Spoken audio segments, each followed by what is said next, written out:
ठंड में 5 जुगाड़ू बहू की अंडरग्राउंड रसोई और सब्जी की खेती। अरे आज फिर से वही ठंडी दाल और रोटी। अरे मैं रोज रोज ठंडा खाना खाकर पक गया हूँ। क्या यार सिया, रोज रोज ठंडा खाना? क्या हमें एक दिन भी गर्म खाना नहीं मिल सकता है? इतनी ठंड में कपकपाते हुए दिहाड़ी करने के बाद घर पर यह ठंडा खाना गले से नीचे नहीं उतरता है। अरे क्या फायदा 5 बहुएं होने का अगर वो मुझे गर्म खाना भी न खिला सके। ये पानी वाली दाल कोई खाता है क्या? ससुर जी और देवर जी, हमने तो खाना गर्म ही बनाया था, लेकिन ठंड इतनी ज्यादा है कि रसोई से खाना लाते लाते ही खाना ठंडा हो जाता है। आप लोग इतनी शिकायत क्यों कर रहे हैं? आप लोगों को तो सिर्फ ठंडा खाना खाना पड़ता है, लेकिन हमें ठंड में कांपते हुए घर के बाहर खाना बनाना पड़ता है। अवनी का परिवार बहुत ही गरीब था। एक छोटे से घर में 5 बहू, सास ससुर, उनके 5 बेटे, नंद और बड़े बेटे के 2 बच्चे रहते थे। इसीलिए उन्होंने अपनी पहली रसोई बाहर खुले में बनाई थी। अवनी दीदी बिल्कुल सही बोल रही हैं। आज तो ठंड बहुत ज्यादा थी, खाना बनाने में काफी दिक्कत हो रही थी। बार बार हवा से चूल्हा बुझ जा रहा था।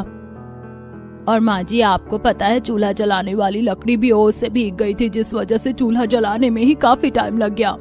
बहुएं अपनी तरफ से हमें खाना गरम देने की पूरी कोशिश करती हैं, लेकिन ये कलमुही ठंड खाना तो क्या इंसान को भी ठंडा कर देती है। माँ सही बोल रही है, हम लोगों को शिकायत किए बिना खाना खा लेना चाहिए। मयंक सही कह रहा था। इसीलिए परिवार के सभी लोग चुपचाप वहीं ठंडी पानी वाली दाल और रोटी खाते हैं। यार ठंड काफी बढ़ रही है, आज जल्दी खाना खाकर सो जाते हैं। अभी कहाँ, हमें तो अभी बर्तन धोने हैं। पलक और माया मिलकर सारे झूठे बर्तन उठाकर बाहर धोने के लिए रखती हैं। माया, पलक, तुम दोनों आज बर्तन धो लो।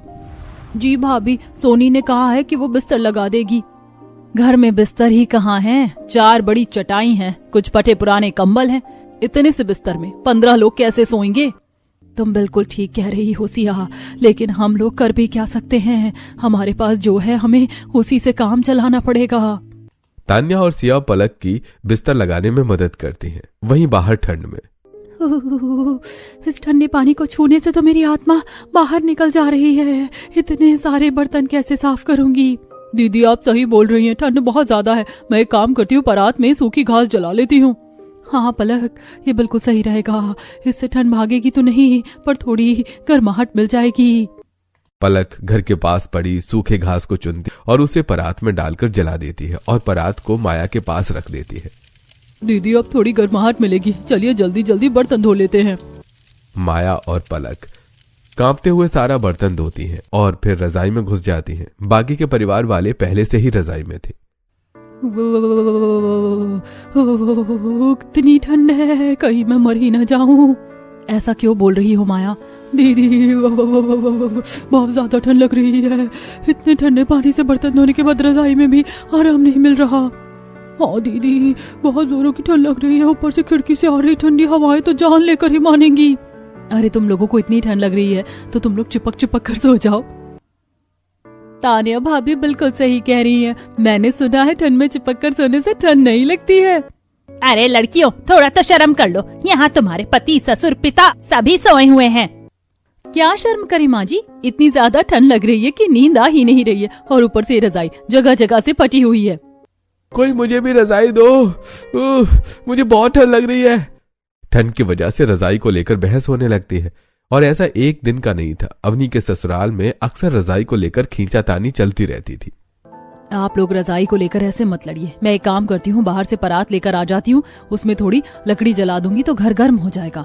ये हुई ना मेरी जुगाड़ू बहू वाली बात। आग जलाने से तुम लोगों को भी ठंड कम लगेगी और तुम लोग चुपचाप सोओगे। तान्या ठंड में कांपते हुए बाहर जाती है और परात में लकड़ी जलाकर लाती है। लकड़ी जलने से घर में थोड़ी गर्माहट होती है। अब जान में जान आई। मुझे तो लग रहा था कि ये ठंडी रात आज कटेगी ही नहीं।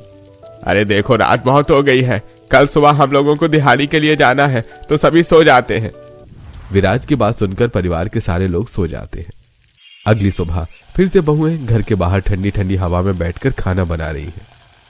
तान्या दीदी, खाना बनाते हुए अपने सर को ढक लीजिए, कहीं ठंड लग गई तो लेने के देने पड़ जाएंगे। अरे क्या क्या करूं माया, खाना बनाते हुए शॉल बार बार सरक रही है।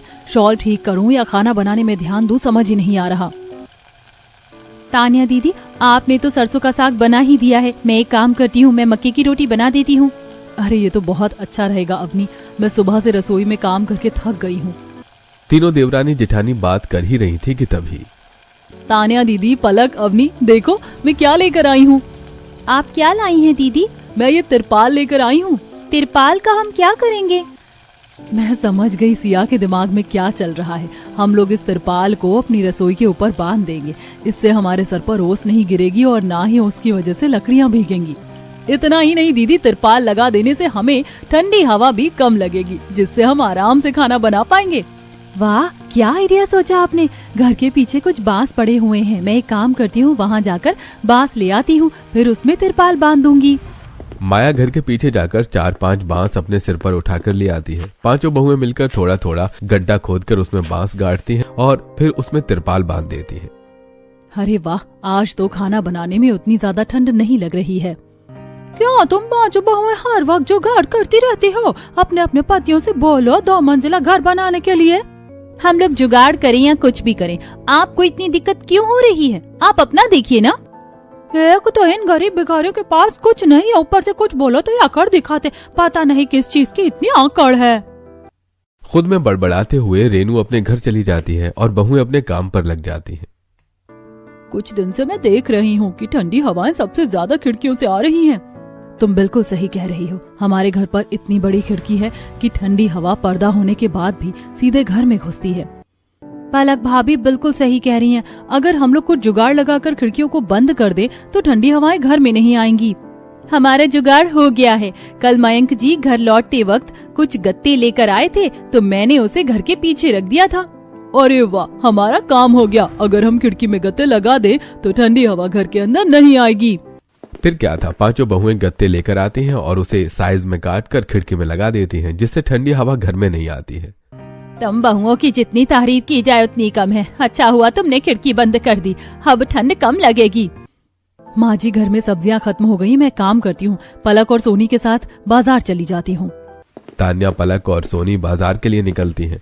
हे भगवान, आज तो कितनी ज्यादा ठंड है। तान्या दीदी, मुझसे तो चला नहीं जा रहा। पलक भाभी बिल्कुल सही कह रही हैं।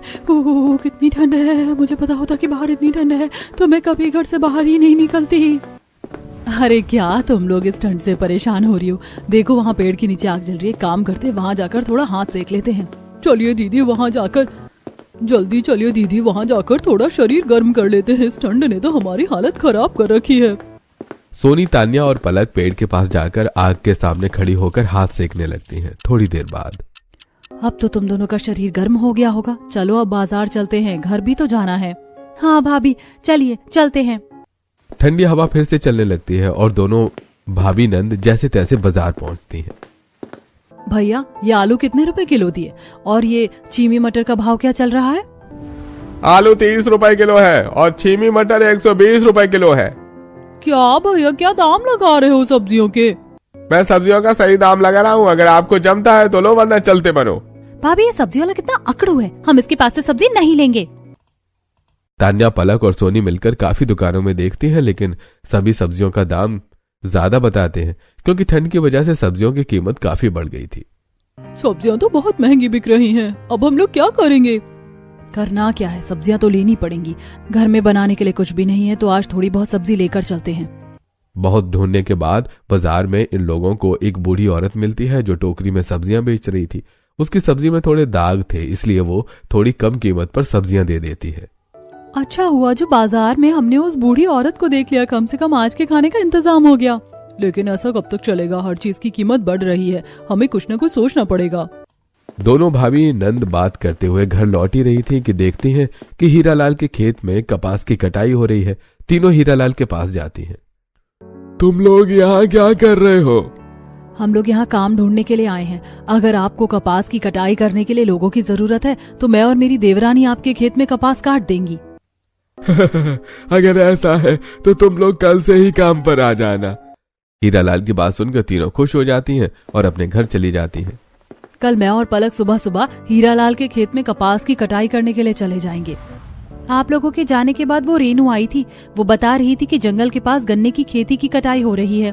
इसीलिए माया दीदी और मैंने सोचा है कि हम दोनों गन्ना काटने के लिए चली जाएंगी। अरे वाह, ये तो तुम दोनों ने बहुत अच्छा सोचा। अगर तुम लोग भी काम करोगी तो घर में पैसों की परेशानी थोड़ी कम हो जाएगी। तुम बहुओं ने तो बहुत अच्छा सोचा है। अब एक काम करो, मेरे लिए गर्मा गर्म चाय बना दो, बड़ी ठंड लग रही है। आप ठीक बोल रही हैं माँ जी, ठंड तो हमें भी बहुत ज्यादा लग रही है और चाय पीने का मन कर रहा है। मैं एक काम करती हूँ, मैं जाकर सभी के लिए चाय बना देती हूँ। अवनी बहुत ही अच्छी चाय बनाती है, उसके हाथों की चाय पीकर शरीर में थोड़ी गर्माहट मिलेगी। रसोई में अवनी पानी उबालने के लिए पतीले में रखती है और चूल्हे में आग जलाने की कोशिश करती है। हवा तो बहुत तेज चल रही है, अब इतनी तेज हवा में चाय कैसे बनाऊं? यार अवनी, हवा तो सच में बहुत तेज चल रही है, अब चाय कैसे बनेगी? तभी माया देखती है कि उसकी पड़ोसी रेनू एक लोहे की टीन को कूड़े में फेंकने के लिए ले जा रही थी। आप इस टीन को कहाँ लेकर जा रही हैं? मैं तो इस टीन को कूड़े में फेंकने जा रही हूँ। अगर ऐसा है तो आप इस टीन को हमें दे दीजिए। जरूर, ये पांचों बहुएं कोई ना कोई खिचड़ी पका रही होंगी, कोई नया जुगाड़ करने के लिए उन्हें मेरी टीन चाहिए होगी। रेनू माया को टीन दे देती है। रेनू की जुबान कड़वी थी लेकिन वो दूसरों की मदद भी करती थी। माया, तुम इस टीन को पकड़ो और चूल्हे के चारों तरफ घेर दो। ऐसा करने से ठंडी हवा की वजह से चूल्हा नहीं बुझेगा। ठीक है अवनी, मैं अभी चूल्हे के पीछे की तरफ टीन लगा देती हूँ, तुम जल्दी से चाय बना लो। माया चूल्हे के पीछे टीन को मोड़कर लगा देती है और अवनी चाय बना देती। जब अवनी अपनी सास को चाय देती है तब, अरे वाह बहू, आज कितने दिनों बाद गरम चाय नसीब हुई है, वरना तो केतली से कप में चाय डालते ही चाय ठंडी हो जाती है। ये हमारे जुगाड़ का कमाल है। हाँ, मान गई तुम लोगों के जुगाड़ को, तुम पांचों बहुएं कमाल की हो। शाम को सारे मर्द दिहाड़ी करके घर आते हैं। सभी को बहुत ठंड लग रही होती है। आप लोगों को ठंड लग रही होगी, लीजिए ये गर्म पानी पी लीजिए, इससे आपको आराम मिलेगा। सारे मर्द गर्म पानी पी लेते हैं और मुंह धोकर खाना खाने के लिए बैठते हैं। आज पांचों बहुएं अपने पति को और ससुर को गर्मा गर्म खाना परोस कर देती हैं। अरे गर्मा गर्म खाना ये कैसे हुआ बहू? मैंने तो इस ठंड में गर्म खाने की उम्मीद ही छोड़ दी थी। ये सब आपकी जुगाड़ू बहुओं का कमाल है। भाभी, माया, आप लोगों ने बहुत अच्छा काम किया है। चलो अब तो कम से कम हमें गर्मा गर्म खाना खाने को मिलेगा। बहुत दिनों बाद आज पूरा परिवार खुशी से गर्मा गर्म खाने का मजा लेता है। खाना खाने के बाद सभी लोग सोने के लिए चले जाते हैं। आज दिन भर तुम लोगों ने पता नहीं क्या जुगाड़ किए हैं, लेकिन आज बहुत दिनों बाद घर में इतना अच्छा लग रहा है। तानिया भाभी, भैया बिल्कुल सही कह रहे हैं। पूरे दिन ठंड में दिहाड़ी करने के बाद घर में भी आराम नहीं मिलता है। आज बहुत दिनों बाद मैं चैन से सोऊंगा। आज बहुत दिनों बाद ठंड कम लग रही है, मैं जल्दी से सो जाता हूँ। आप लोग भी सो जाइए। आज सारा परिवार खुश होकर सो जाता है क्योंकि आज उन्हें ठंड कम लग रही थी, लेकिन रात में हवा बहुत तेज चलती है जिससे खिड़की का गत्ता गिर जाता है। क्या हम एक दिन भी चैन से नहीं सो सकते? अभी तो नींद लगी थी कि इस ठंडी हवा ने पूरी नींद खराब कर दी। मुझे तो बहुत जोरों की ठंड लग रही है कहीं मुझे बुखार ही ना हो जाए। हमारा जुगाड़ फेल हो गया। अभी तो एक काम करते हैं, सभी एक साथ चिपक चिपक कर सो जाते हैं, कल कुछ और देखेंगे। ठंडी हवा सीधे घर के अंदर आ रही थी। ठंड में कांपता हुआ पूरा परिवार आज जैसे तैसे रात गुजारता है। अगली सुबह, हे भगवान, अब हम क्या करेंगे? कल जो इतनी तेज हवा चल रही थी उसकी वजह से पहले खिड़की में लगा गत्ता गिरा और अब हमारी तिरपाल भी उड़ गई। सिर्फ तिरपाल ही नहीं, हमने चूल्हे में जो टीन लगाया था वो भी उड़ गया। लग रहा है पूरी रात उपले और लकड़ियों पर ओस गिर रही थी जिसकी वजह से वो भीग गए हैं। अब हम लोग क्या करेंगे? हमारी सारी मेहनत बर्बाद हो गई। देखो तुम लोग परेशान मत हो, हम लोग कुछ ना कुछ कर लेंगे जैसे हमने पहले किया था। आप सही कह रही हैं दीदी। एक काम करते हैं, मैं और अवनी जाकर जंगल से लकड़ियां काट कर ले आते हैं। मैं तब तक देखती हूँ कोई सूखी लकड़ी या उपले बचे हैं तो उनसे चाय बना देती हूँ। तान्या और अवनी कुल्हाड़ी लेकर जंगल की तरफ चली जाती हैं और वहां कुछ लकड़ियां काटकर उसे सिर पर रखकर ले आती हैं। अरे वाह, आप तो काफी सारी लकड़ियां ले आई हैं। एक आइडिया आया है, इसमें से आधी लकड़ियों से हम चूल्हा जला लेंगे और बाकी लकड़ियों को खिड़की पर लगा देते हैं। अरे वाह, क्या आइडिया है माया। इससे खिड़की में पल्ला लग जाएगा जिससे ठंडी हवा घर के अंदर नहीं आएगी। तान्या अपने पति विराज और देवर को बुलाती है और उन्हें लकड़ी देकर और खिड़की पर लकड़ी लगाने को कहती है। पांचों आदमी मिलकर अच्छे से खिड़की पर लकड़ी लगा देते हैं। भैया सच में क्या जुगाड़ू पत्नियां पाई हैं हमने, उनका आइडिया काम कर गया। हाँ, खिड़की पर पल्ला लग गया है, अब चाहे जितनी भी ठंडी हवा चले हवा अंदर नहीं आ पाएगी। सारे आदमी खाना खाकर दिहाड़ी के लिए चले जाते हैं। वहीं तान्या और पलक कपास के खेत में कड़छी लेकर चली जाती है तो माया और सिया गन्ने के खेत में कटाई के लिए जाती हैं। कुछ देर बाद आज तो हीरालाल ने खुश होकर हमें काफी सारी रुई और कपास दे दी है। इससे हम अपनी नई रजाई बना लेंगे। ये तो बहुत ही अच्छा रहेगा। तान्या और पलक घर आती हैं और अपनी पुरानी साड़ियों को सीकर उसमें रुई और कपास के रेशे डाल देती हैं। हम लोग इसमें बड़े बड़े टांके लगा देते हैं, इससे हमें आराम मिलेगा। हम भी गन्ना लेकर आए हैं। एक काम करते हैं, गन्ने का रस निकाल कर उससे गुड़ बना लेते हैं। अवनी और सोनी मिलकर गन्ने का रस निकालती हैं और माया घर के बाहर ठंड में बैठकर गुड़ बनाने की तैयारी करती है। ठंडी हवा चलने की वजह से तो चूल्हा जलने का नाम नहीं ले रहा है, ऊपर से ठंड लग रही है। माया ठंड में कांपती हुई जैसे तैसे चूल्हा जलाकर गुड़ बनाती है और सभी घर वाले परिवार वालों को खाने के लिए देती है। चाची, गुड़ तो बहुत ही टेस्टी बना है। गुड़ खाकर तो मजा आ गया। आहा, गुड़ अच्छा बना है। गन्ने के जो रेशे बचे हैं मैं सोच रही हूँ उन्हें सुखाकर उनसे बुनकर टोपी और मोजे बना लूं। पलक गन्ने के रेशों को सुखाकर उसे बुनकर उससे पूरे परिवार के लिए टोपी और मोजे बनाती है जिससे उन्हें ठंड नहीं लगती है। ये टोपी और मोजे तो काफी आरामदायक है, इन्हें पहनकर मुझे बिल्कुल ठंड नहीं लग रही है। पांचों बहुएं जुगाड़ लगाकर ठंड से तो बच गई थी, लेकिन अब भी घर के बाहर चूल्हे में खाना बनाना पड़ता था। अरे आज मैं जब दिहाड़ी करके घर वापस आ रहा था तो धर्मशाला में किसी की शादी हो रही थी और गर्मा गर्म खाने की खुशबू सीधे मेरी नाक में जा रही है। पिताजी बिल्कुल सही कह रहे हैं, खाना बहुत ही गर्म था। पता नहीं हमें कभी गर्म खाना नसीब होगा भी या नहीं। घर के मर्द गर्म खाना खाना चाहते थे, वहीं औरतें इस चीज को लेकर परेशान थी कि बाहर रसोई होने की वजह से अक्सर लकड़ियां ओस से भीगकर खराब हो जाती थी। मैं परेशान हो गई हूँ अपने घर की रसोई से। बार बार लकड़ियाँ भीग जाती हैं। भीगी लकड़ियों से तो चूल्हा जलता ही नहीं है। आप सही बोल रही हैं दीदी, हमारी रसोई खुले में है, इसीलिए हमें दिन में 2-3 बार लकड़ी काटने के लिए जंगल जाना पड़ता है। मैं तो बार बार जंगल जाकर लकड़ी काटने से तंग आ चुकी हूँ। पांचों बहुएं आपस में बात कर ही रही होती हैं कि तभी उनके ससुर टीवी चला देते हैं और पूरा परिवार बैठकर टीवी देखने लगता है।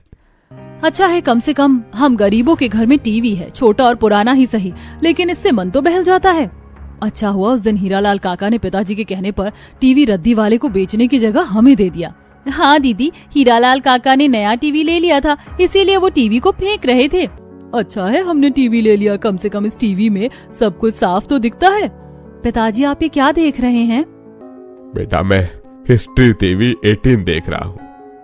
आज इसमें अंडरग्राउंड घर के बारे में बताया जा रहा है कि कैसे लोग पहले के टाइम में जमीन के नीचे घर बनाकर रहा करते थे।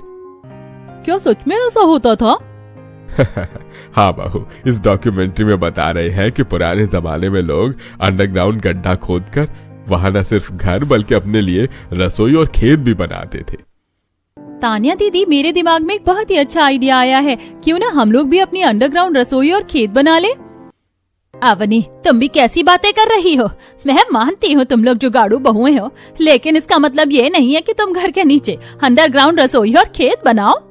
शायद माँ जी सही कह रही हैं। हम लोग अंडरग्राउंड रसोई नहीं बना सकते हैं। ऐसा कुछ नहीं है, हम लोग अपनी अंडरग्राउंड रसोई बना सकते हैं। मैंने डॉक्यूमेंट्री को ध्यान से देखा है, मुझे काफी कुछ आइडिया मिला है। अगर ऐसी बात है तो चलो काम पर लग जाते हैं। पांचों बहुएं अंडरग्राउंड रसोई बनाने जा ही रही थी कि तब तक उनके पति भी आ जाते हैं। पांचों पतियों को अपना आइडिया बताती हैं। आपने आइडिया तो बहुत अच्छा सोचा है, क्योंकि बेसमेंट में लोगों के घर होते हैं। हमने दिहाड़ी के समय बहुत सारे ऐसे घर बनते देखे हैं। अंडरग्राउंड रसोई बनाना बिल्कुल भी मुश्किल नहीं है। एक काम करते हैं, हम पांचों आदमी मिलकर गड्ढा खोदते हैं और हम बहुएं मिलकर तसले में मिट्टी भरकर बाहर फेंक देंगी। चलिए जल्दी से काम शुरू करते हैं। हाँ, दम लगा के हई शाह, दम लगा के हई शाह। पांचों बहुओं के पति गड्ढा खोदने लगते हैं और कुछ ही देर में काफी गहरा गड्ढा खोद देते हैं। लो तुम लोग थोड़ा चाय पियो, मैंने दालचीनी और तुलसी डालकर कड़क चाय बनाई है। अरे वाह, चाय पीकर तो और एनर्जी आ गई। अब तो जल्दी जल्दी काम होगा। पांचों बेटे जल्दी जल्दी गड्ढा खोदते हैं और देखते ही देखते उनके घर के नीचे एक गुफा जैसा घर बनकर तैयार हो जाता है। अब हमें हमारी रसोई मिल गई है, लेकिन सिर्फ इतने से काम नहीं चलेगा। हमें बर्तन रखने के लिए स्लैब भी बनाना पड़ेगा। एक काम करते हैं, हम लोग थोड़ी और जमीन को खोदते हैं और इस बार उसे अलमारी के शेप में खोदेंगे। विराज को तान्या की बात समझ आ जाती है और वो जल्दी से अंडरग्राउंड एक मिट्टी की अलमारी जैसा स्ट्रक्चर तैयार कर देता है। अरे वाह, हमारी मिट्टी की अलमारी बनकर रेडी हो गई है। अब हम इसमें बर्तन सजा लेंगे। जब आप लोग बात कर रहे थे मैंने हमारी खुली रसोई से सारा बर्तन उठाकर यहाँ लाकर रख दिया है। ये तो आपने बहुत अच्छा किया। चलिए हम दोनों मिलकर अलमारी में बर्तनों को सजा लेते हैं। अरे हमने अलमारी में तो बर्तन रख लिए हैं, लेकिन खाना कहाँ बनेगा? हमने चूल्हा बनाया ही नहीं है। अरे तानिया, तुम इतना परेशान क्यों हो रही हो? देखो मैंने सिर पर उठाकर इतनी सारी ईंटें ले आए हैं। हाँ भाभी, मैं तसले में भरकर काफी सारी मिट्टी ले आया हूँ। आप लोग एक काम करो, जल्दी से मिट्टी का चूल्हा बना लो। तान्या और पलक मिलकर चूल्हा बनाने के लिए पहले ईंटों को लगाते हैं। तब तक माया और अवनी मिलकर सूखी मिट्टी में पानी डालकर उसे गीला करती है। अच्छा हुआ आप लोगों ने मिट्टी को गीला कर दिया। मैं अब जल्दी से चूल्हे को मिट्टी से लेप देती हूँ। अरे वाह, अब तो चूल्हा भी तैयार हो गया है। बन गई हमारी अंडरग्राउंड रसोई। मुझे लगता है कि हमें धुआं बाहर निकालने के लिए वेंटिलेशन का भी इंतजाम करना चाहिए। मैंने ये पहले ही सोच लिया था, इसलिए अब जब आप लोग चूल्हा बना रहे थे तब मैं कबाड़ी वाले के पास जाकर ये लोहे की पाइप ले आया हूँ। ये तो बहुत अच्छा किया आपने। अब आप एक काम कीजिए, इसे रसोई में फिट कर दीजिए और इसके मुंह को हमारे घर की खिड़की की साइड में रखिएगा। लेकिन ऐसा क्यों? ऐसा इसलिए क्योंकि जब हम लोग खाना बनाएंगे और इससे धुआं निकलेगा तो वो धुआं घर के अंदर जाकर हमारे घर को गर्म रखेगा। अंडरग्राउंड रसोई में खाना बनाने से एक तो हमारा घर नीचे से गर्म होगा और गर्म हवा जाने से घर में गर्माहट बनी रहेगी, जिससे रात में हम आराम से सो पाएंगे। मान गए आप लोगों को, क्या दिमाग लगाया है आपने। पांचों जुगाड़ू बहुओं की अंडरग्राउंड रसोई बनकर तैयार हो गई थी, इसलिए अब वो खाना बनाने के लिए जाती है। ये क्या, बर्तन में तो मिट्टी लगी हुई है। अब इतने ठंडे पानी में फिर से बर्तन धोने पड़ेंगे। मैं बर्तन धोकर आती हूँ। मुझे लगता है हमें अपनी अंडरग्राउंड रसोई को भूसा और मिट्टी मिलाकर अच्छे से लीप देना चाहिए। ऐसा करने से मिट्टी सख्त हो जाएगी। तुम बिल्कुल सही कह रही हो अवनी। ऐसा करने से तो खाने में बिल्कुल भी मिट्टी नहीं गिरेगी और ना ही बर्तन में मिट्टी लगेगी, तो हमें बार बार बर्तन भी नहीं धोने पड़ेंगे। पलक बाहर ठंड में कपकपाते हुए सारे बर्तन धोती है तो वहीं पांचों पति पास के तबेले से जाकर भूसा और मिट्टी ले आते हैं। भूसा और मिट्टी तो आ गया, हम एक काम करते हैं, इन्हें मिलाकर हमारी अंडरग्राउंड रसोई की दीवारें, छत सभी को अच्छी तरह से लीप देते हैं। मैंने सारे बर्तन धो लिए हैं। बर्तन धोते हुए काफी ठंड लग रही थी, लेकिन अंडरग्राउंड रसोई में आकर तो बिल्कुल भी ठंड नहीं लग रही। ये तो सच में कमाल है। अब हम बोल सकते हैं कि हमारी रसोई पूरी तरह से तैयार हो चुकी है। तुम लोगों ने मिलकर तो कमाल कर दिखाया है। पहले तो अंडरग्राउंड रसोई में आने के लिए कितनी अच्छी सीढ़ी बनाई है और अब इतनी बड़ी रसोई। ये 5 बहुओं की रसोई है, इसे तो बड़ा होना ही था। खाना बनाने का मजा तो अब आएगा। शाम हो चुकी थी, इसलिए पांचों बहुएं खाना बनाने की तैयारी करती हैं। कुछ देर में खाना भी बन जाता है। संजय अंडरग्राउंड रसोई में आता है। अरे बहू, यहाँ तो कितनी गर्मी है। एक काम करते हैं, आज यही खाना खाते हैं। हाँ भाभी, पिताजी सही कह रहे हैं। बिना ठंडी हवाओं के खाना खाने का मजा आज मैं भी लेना चाहती हूँ। मैं चटाई बिछा देती हूँ, आप लोग बैठ जाइए। आज पूरा परिवार इतनी ठंड में भी गर्मा गर्म खाने का मजा लेता है और सभी खुशी से इतनी मेहनत करने के बाद खाना खाते हैं। कुछ दिन ऐसे ही बीतते हैं। सब्जियों की कीमत तो आसमान छू रही है। कुछ दिन बाद तो हमें सब्जियां ही नसीब नहीं होंगी। अरे तुम लोग ऐसा क्यों सोच रही हो? जिस तरह हमने अंडरग्राउंड रसोई बनाई है वैसे ही हम अपना खेत भी बना लेते हैं। हाँ चलो, जमीन के नीचे ही थोड़ा जुगाड़ लगाकर हम अपना खेत बना लेते हैं।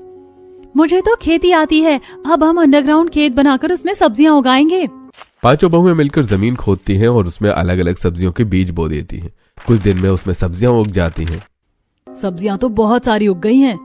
ऐसा है तो हम बाजार जाकर सब्जियों को बेच देते हैं। जुगाड़ू बहू की सब्जियां फ्रेश और सस्ती थी, इसलिए लोग उनसे सब्जी खरीद लेते हैं। इस तरह सब्जी बेचकर ये लोग पैसे कमाने लगे थे।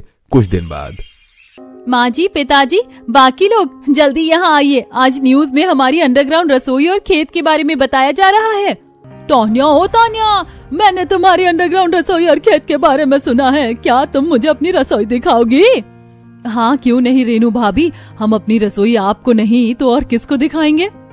तान्या की बात सुनकर बाकी लोग हंसते हैं। तुम जुगाड़ू बहुओं कि अंडरग्राउंड रसोई और खेत तो काफी अच्छा है। क्या तुम लोग मेरे लिए भी रसोई बना दोगी? पैसों की चिंता मत करना। ठीक है रेनू भाभी, हम आपके लिए भी अंडरग्राउंड रसोई बना देंगे, वो भी सिर्फ 5,000 में। पांचों जुगाड़ू बहुएं रेनू के लिए अंडरग्राउंड रसोई बनाती हैं। रेनू की तरह और भी कई लोग उनसे अपनी रसोई बनवाते हैं, जिससे अब उनकी काफी अच्छी कमाई होने लगी थी और उनके घर की गरीबी भी काफी हद तक दूर हो गई थी।